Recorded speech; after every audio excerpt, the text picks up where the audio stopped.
कांग्रेस को मैं तो ये मानता हूं कि किसी भी तरह का कोई आरोप लगाने का अधिकार इसलिए नहीं है कि वो जनता के बीच जाते नहीं है। पूरे कोरोना काल में कहीं आपने कमलनाथ जी को देखा क्या? आप बताइए, आप सोचिए और आप ही सवाल करिए, मैं जवाब दूंगा। इतनी भयावह बाढ़ में इस कांग्रेस पार्टी का कोई नेता आपने प्रदेश में बाढ़ के हालात में गरीब के बीच, किसान के बीच देखा क्या? देखा हो तो आप बताओ, आप ही सब विजुअल फुटेज चला के हमको बताते हो। आप ही बता दो। अब ये बाढ़ तो वर्तमान में तो अब उतर रही है ना।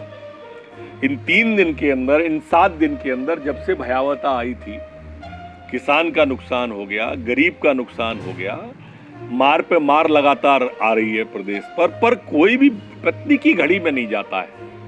हमको गाली दे के वोट मांगना चाहते हैं, कभी जनता की सेवा करके भी वोट मांगो मेरे कांग्रेसी भाइयों।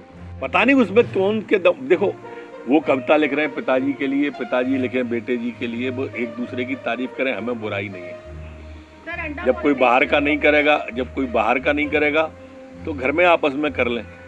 लेकिन वो दमन को हम समझ नहीं पाए, किसका दमन हो गया? क्या दिल की बात जुबान पे आई?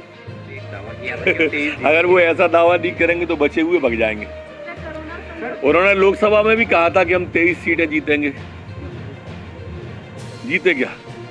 उन्होंने विधानसभा में कहा था कि हम 2/3 बहुमत लाएंगे। एक बोले थे उनके कि 145 आ रही हैं, 165 आ रही हैं। आई क्या? बहुमत ही नहीं आ पाया।